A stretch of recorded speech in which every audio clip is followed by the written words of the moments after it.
Yanda bidiyon tsiraici na ya fita har na samu matsala da kamfanin da nake aiki da shi Arewa 24 na samu matsala da su suka kore ni gaskiya mutane da yawa suna cewa lesbian nake na tura ma maybe wata ƙawata ko budurwata ne ta fito da shi, wasu kuma suna cewa saurayi na tura ma.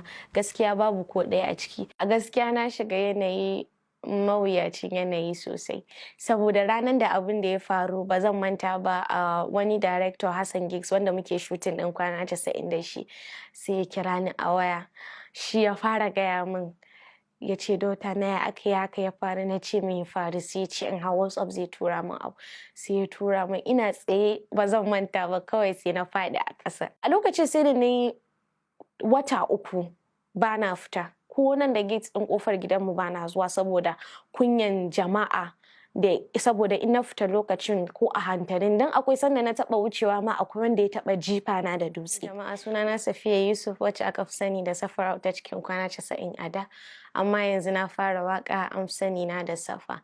An haife ni ne a garin Kano, mahaifina ɗan garin Yola ne, mahaifiyana 'yan Maiduguri ce, amma zama ne ya kawo mu Kano.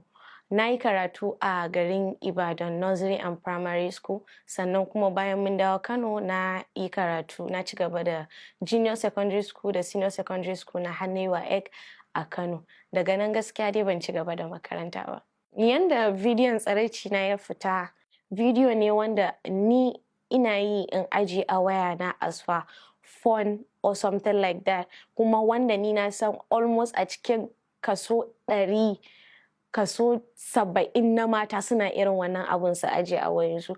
So abin da ya faru shine, a gaskiya ba zan ce ga wanda ya ɗauki bidiyon nan ya fita da shi ba, amma dai na san for sure cikin wa'anda nake tare da su definitely, saboda ina yawan bada waya na haka ko ƙawaye haka, ko mutum zai amfani da waya na ya kira ko na abu. So ni na fi tunanin ta wannan fannin ne wata ta yi amfani da wannan ta ɗauki bidiyon na har aka yayyada shi a social media. Yanayin da na shiga lokacin da bidiyon ya fita, a gaskiya na shiga yanayi mawuyacin yanayi sosai. Mamanmu sai ta yi comforting ɗina a lokacin, ta ce min ƙaddara ne, komai yana iya faruwa da kowa a kowane lokaci. Haka zalika mahaifina, haka zalika 'yan uwana maza, haka zalika 'yan uwan mamana da 'yan uwan babana. So amma mutanen gari da social media, dan a lokacin na kusa ne deactivating ɗin duka accounts ina da suke kan social media, Instagram ne, TikTok ne, Snapchat ne, a Facebook, komai na so ne deactivating ɗin shi saboda attacking ina da mutane suka dinga yi lokacin nan. Wasu su ce karuwa, wasu su tsine min, wasu su ce min la'ananniya, wasu kullum ta Allah irin wannan comment ɗin. Kullum wucewa ma in na zo yi layi wani sa'in wani zai yada mun da magana ko fita ne. A lokacin sai da na yi wata 3 ba na fita, ko nan da gate ɗin ƙofar gidanmu ba na zuwa saboda kunyan jama'a, da saboda in na fita lokacin ko a hantarin, dan akwai sanda na taɓa wucewa ma akwai wanda ya taɓa jifa na da dutse, ya jefe ni da dutse. So amma kawai na kalle shi na wuce, sai dai kawai na ce to Allah ya sa wannan abun ya wuce, gashi nan with time ya wuce. Wanda ya jawo hankali na fara waka shine gaskiya tun ina karama ina da ra'ayin yin waka. Wa ke rubuta min waƙoƙi? Gaskiya ba wanda ke rubuta min waƙoƙi, ni nake rubuta abuna da kaina. Don muna waka da Mr. 442, sai dai idan misali idan na yi wani lines ɗin ba daidai ba sai ya gyara mu, amma gaskiya ni nake rubuta waka na da kaina. Abin da yasa nake waka da maza a gaskiya to har yanzu ban samu mace guda ɗaya da za mu yi waka da ita ba. Kun gani? Ban samu mace guda ɗaya da za mu yi waka da ita ba. Kowa yana ta rawa Amina, we international, we are higher, kada ka ja da mu kaka fara, cause we are hot like fire. Abin da yasa nake waka da su mazan shine 442 daman mutumina ne, kusan shekara 3 kenan sani na da shi, tun yana wakan shi da sauransu. So kuma lokacin da muka zo muka yi wakan kwalele muka yi da su, kuma sai na ga waka ya karɓu, to su ma kuma on their own side sai suka ga ai su ma ba su taɓa waka da mace ba. ba su taɓa waƙa da mace ba kuma sun yi waƙa da mace sun ga abin ya tafi a to kawai mu ci gaba, to shi yasa muka ci gaba. Kuma rayuwa cikin maza, ni na taso cikin maza ne, 'yan uwana maza ne, yayana da ƙanina, ni kaɗai ce mace a gidanmu. So rayuwa cikin maza abu ne wanda na taso tun ina ƙarama a cikinsu nake, so ba wani mutane ne da yanzu gaskiya suke ɗaukan shi wani abu, amma ni a ganina ba wani abu bane dan na rayuwa cikin maza. Abin da yasa nake son sa ƙananan kaya kawai tun da gaskiya ba tun yanzu ba. Tun da ina son sa ƙananan kaya saboda mahaifina soja ne kuma mun taso a cikin barak wanda sa atamfa irin sa native cloth or cultural cloth irin abubuwa hakan nan, atamfofi, lesussuka da waye duk ba wani, it's not that common a cikin bara, kin gani, duk ƙananan kaya ne ake sawa.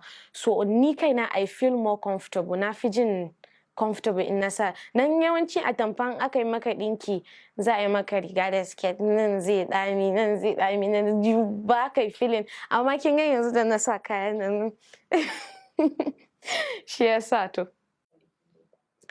A gaskiya dai to ba na fuskantar wani ƙalubale ta ɓangaren iyayena saboda harkar nan da harkar fim ɗin da na fara a baya da kuma harkar waƙan da nake yi yanzu, gaskiya ba wanda iyayena suka nuna ba sa so kuma na yi.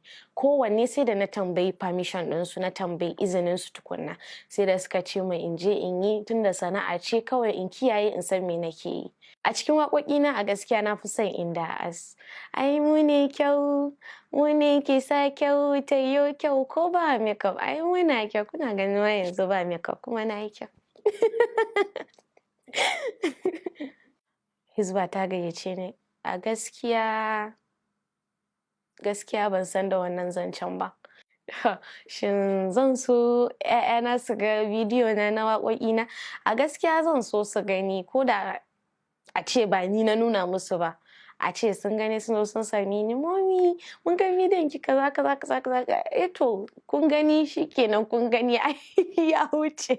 Ai ba wani abun nayi ba, rawa ne muka yi, kuma ni yarana za su taso gaskiya za su yi abin da suke so. Tarbiyya kam za a ba su kamar yadda ni ma aka bani a gida.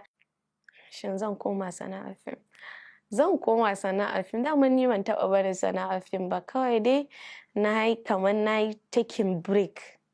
Babban burina a rayuwa in ga na zama kaman Davido ko Burna Boy, kamar yadda ake ba mutanen kudu Grammy. Kin gane abin da nake da, like irin award da zaki ga an kira su wani ƙasan. Mu nan arewa gaskiya ban taɓa ganin wanda irin kudu suka kira shi ya je performance ko ya yi wani abun ba. Amma mu nan zaki ga an kira Tiwa Savage, an kira P-Square, an kira su Ricardo, an kira su zo su yi wasa a biya su kuɗi. To mu me yasa mu 'yan arewa mu me yasa ba za a kai mu can ba? Batun aure. To bana ce komai game da wannan ba saboda kin san aure shi lokaci ne. Kin tambaye ni akwai mashinshini? Mashinshina kai ai suna da yawa. Wallahi suna da yawa, amma kawai dai ni yanzu ba wai auren ne bana so ba, mazan ne ni ban yadda da su ba. Maza yanzu kawai tsoro suke bani.